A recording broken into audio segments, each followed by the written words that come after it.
An Australian court found that a single fast food chicken wrap left a 7-year-old girl with permanent brain damage. The chain was ordered to pay $8 million. And I want to be straight with you in the very first breath of this video, because the easy thing to do here would be to scare you. That happened in 2005, 20 years ago. It was one wrap, one store, one terrible failure. And it is not what's happening in the chicken shop you'll walk into this weekend. So this isn't a video about chicken making you sick. I dug for that. I went through the court cases, the food authority registers, the inspection records, and I'll show you exactly what's actually documented, because some of it matters, but it's not the headline. The real way Australia's chicken chains are getting you in 2026 isn't your health, it's your wallet. And it's happening every single order. Think about how often you actually buy this stuff. Chicken is the meat Australians eat more of than any other. A roast chook on a Sunday, a bucket on a Friday, a quick quarter chicken when nobody wants to cook. It's not a once-a-year splurge, it's the default, which means a few dollars of quiet markup, repeated every week, isn't a few dollars. It's hundreds a year, walking out of your pocket while you're not looking. The smaller the trick, the more often it runs, the more it takes. By the end of this, you'll know which chains have quietly turned into the worst value in the country. The one charging you up to 50% more for the exact same meal without telling you what a court actually found versus what's just a scary rumor, and the two that genuinely still earn your money. We're going worst to best. Let's get into it. Here's the thread to hold the whole way through. Most of these chains don't lose to each other on the chicken. The chicken's mostly fine. They lose on what's been built around the chicken, the delivery markup, the surcharge, the shrinking piece, the loyalty app, the private equity owner that needs the numbers to go up every quarter. So every time I show you a price, don't just see a chicken shop. See a machine that's worked out how to charge you more for the same feed without you noticing. That's the game. Now let's rank who plays it worst. Before we name a single chain, here's the trick that's running across all of them. And it's the biggest one. It's got nothing to do with the kitchen. It's the app. A money expert at Finder pulled the prices of 60 dishes across 20 restaurants and compared the counter price to the Uber Eats price. The markup ran from 3% all the way up to 52%, 52% for the identical meal. Same chicken, same box, same kitchen. You just tapped a phone instead of walking in, and the price quietly went up by half. And it wasn't the big chains doing it less. Finder found no link between the size of the business and the size of the markup. Everyone's in on it. Choice checked it a different way and landed in the same place. Items around 11% dearer through the delivery app, and once you stack the delivery fee and service fee on top, the whole basket ran 20 to nearly 40% more than buying it in-store. Finder reckons ordering by app instead of walking in adds over $1,200 a year to what a regular takeaway buyer spends. $1,200 for the convenience of not standing up. That's the number to carry into every chain on this list, because most of them charge it and none of them announce it. And it's not just delivery. There's a second quiet markup most people never add up. The surcharge. Weekend loadings, public holiday loadings, service fees, card fees. On their own, each one sounds small. 10% here, a couple of percent there. Stacked together at a sit-down chain on a public holiday, shoppers have logged the total climbing toward 28, 29% on top of the menu price. A $30 feed quietly becomes $38, and nobody at the counter says the words out loud. It's legal as long as it's disclosed somewhere on the menu, and somewhere on the menu is exactly where they put it. Here's the one fair thing to say in their favor. And I'll always give you the fair thing. The big fast food chains, KFC, the burger chains, mostly do not add a public holiday surcharge. It's the sit-down places where it stacks. So the trap isn't everywhere equally.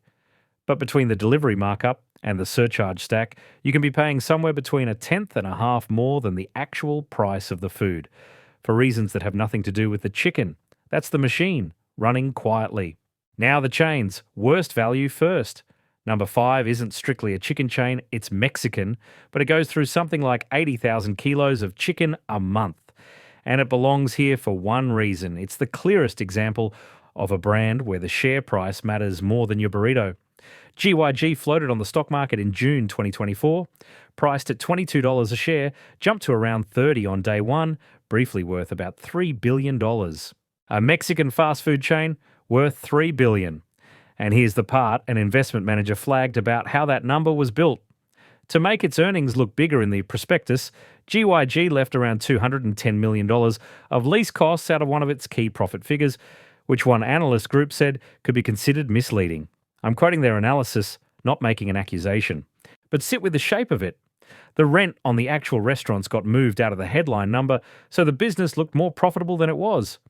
By August 2025, the shine came off. The shares dropped sharply on an Australian sales slowdown. And on the ground, the thing customers feel is simply the price. GYG is not a cheap feed, and it has been getting less cheap. When the prospectus is more carefully engineered than the value on your tray, that tells you who the chain is really cooking for. It isn't you. That's number 5. Number 4 is one I want to be fair to because it does one big thing right. Oporto has sourced 100% RSPCA approved chicken since 2019. That's real, it's verifiable, and it's more than most of this list can say. Better welfare and generally better quality meat. Credit where it's due.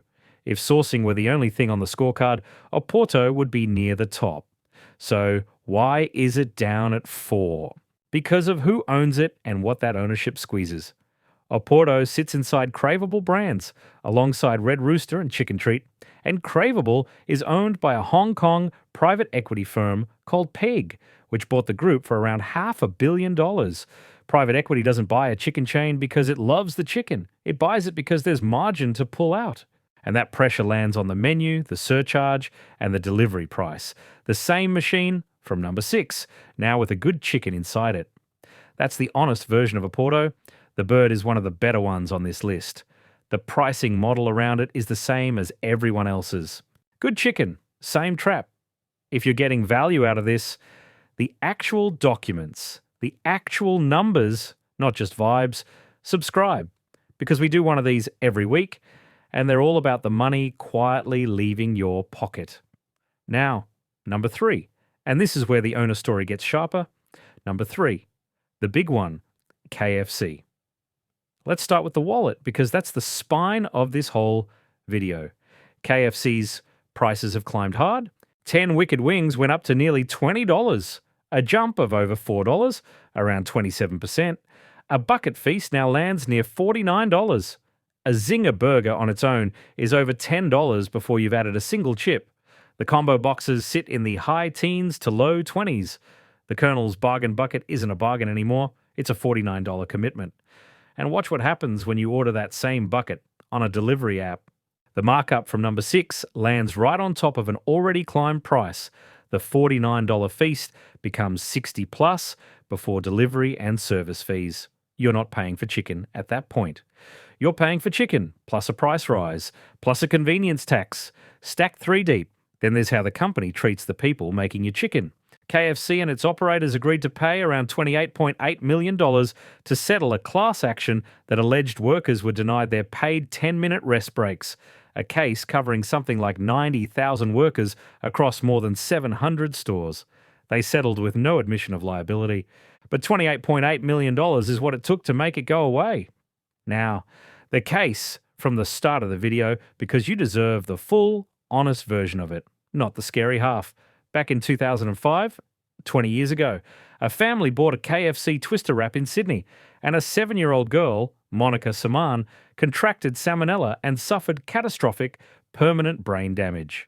The New South Wales Supreme Court found KFC liable and awarded $8 million. The judge found that if the chain's own procedures had been followed, the contamination would have been impossible.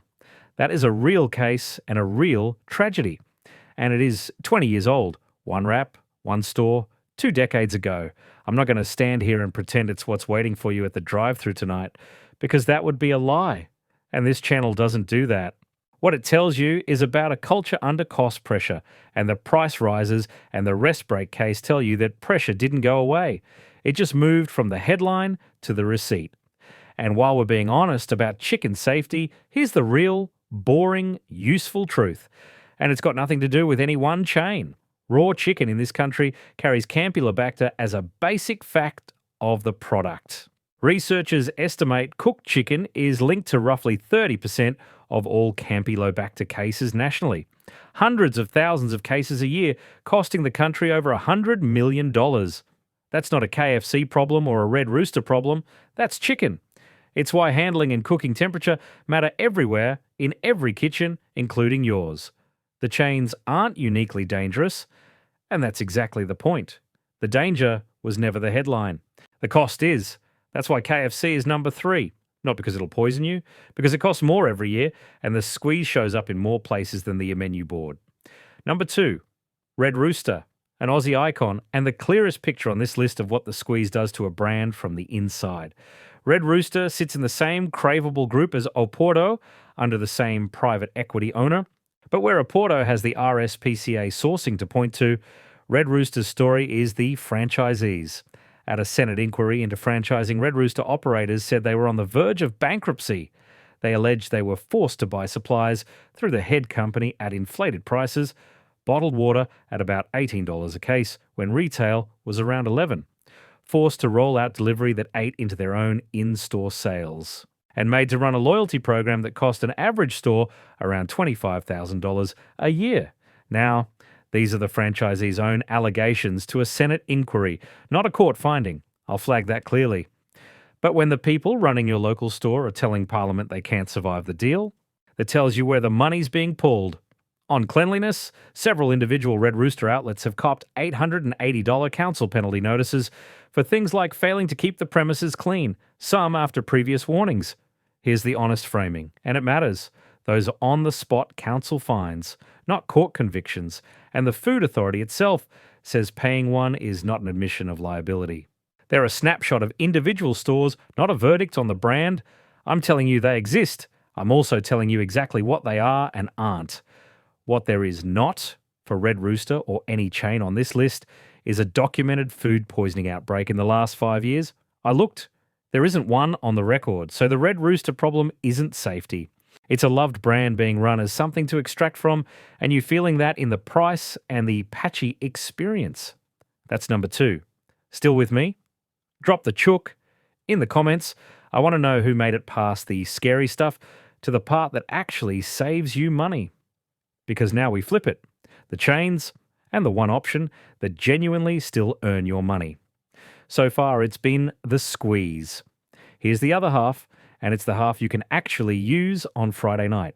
Because not everyone on this list is playing the same game, and the best value of all isn't a chicken shop at all. I'll start the good half with the one that splits people the most, Nando's. Here's the knock, and it's fair. Nando's is expensive, and a lot of people feel it's stopped being worth it. On one big review site, it sits around 1.5 stars out of 5, with hundreds of people saying the same thing. Nando's used to be a treat, but it just isn't worth it these days. And some flagging chicken pieces that turn up smaller than advertised. That's customer sentiment, not a lab test, and I'll label it as exactly that. The price gripe is real, but here's why it still makes the good half. Nando's has sourced 100% RSPCA approved chicken since 2017. Backed by farm assessments, in a category where most chains won't tell you how the bird was raised, Nando's can. You're paying more, but unlike a lot of this list, you can actually see part of what you're paying for. Expensive, but honest about the chicken. That earns it a spot. And the best value chicken in the country isn't a chicken chain at all. It's the hot roast chook at Woolies or Coles. Run the numbers. A supermarket BBQ chicken sells for around $10 to $12 and weighs somewhere over a kilo.